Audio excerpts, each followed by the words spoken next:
In rural South Dakota, small-town lawyers were a vanishing breed.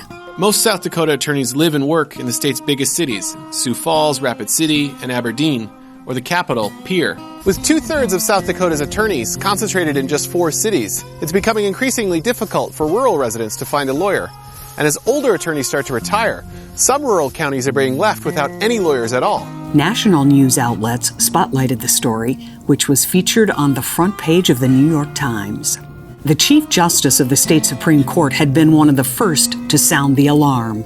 I drove through the little town of Faulkton, and a lawyer named Jarvis Brown had passed away, and instead of another lawyer in his office, it was now a beauty parlor. So I decided to start talking to our legislature about coming up with a program where we could financially encourage law school graduates to go into the rural areas before the entire legal system literally disintegrated because there was nobody left out there. When House of Delegates Chair Linda Klein heard that, she encouraged the state bar leaders to bring the problem and their solutions to the ABA, where the immediate past president of the State Bar of South Dakota issued a clarion call.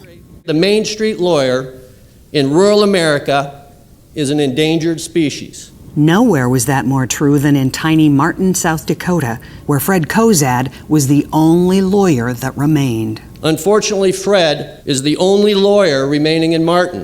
ABA House of Delegates support of the resolution brings attention to this issue and brings the vast resources of the ABA and its incredible network of volunteer leaders to the task of developing solutions and preserving the tradition of Atticus Finch and his modern-day, real-life counterpart, Fred Kozad, as beacons of justice in rural America. After that impassioned plea, delegates unanimously approved Resolution 10B, which urged governments to address the access to justice issue in rural America. It also encouraged bar associations to develop programs to recruit lawyers to rural areas. South Dakota took the lead with Project Rural Practice. And that's essentially, in the legal world, a Match.com, where rural areas who are desperate to find a lawyer to come in could sell on a website the attributes of their community, and lawyers looking for a position and willing to go to a rural area, they could match up. After an intense lobbying effort, Project Rural Practice became law. In 2013, South Dakota state legislature approved a $1 million budget for a 16-attorney pilot program.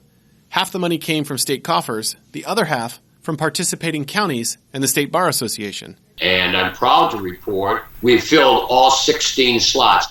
In addition, our legislature just passed an additional 16 slots. So we're working hard to fill those as well now too, and when this comes to fruition and is done, we will have 32 lawyers in rural areas where there weren't lawyers before, where there weren't legal services available to citizens in those areas. I actually practice with 2 lawyers who are Project Rural Practice lawyers.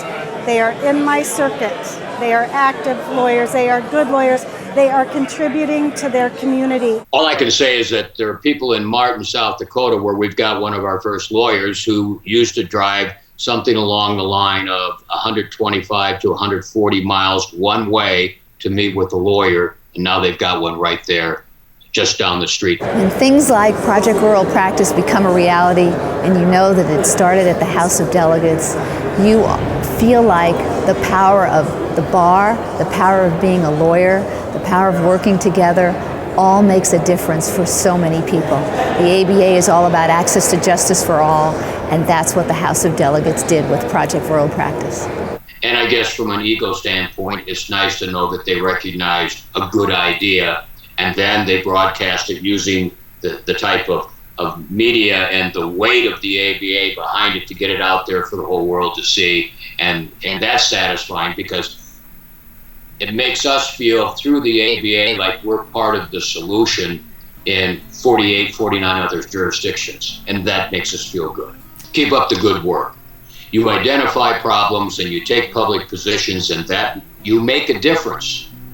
You do make a difference, and I encourage you to keep up the good work.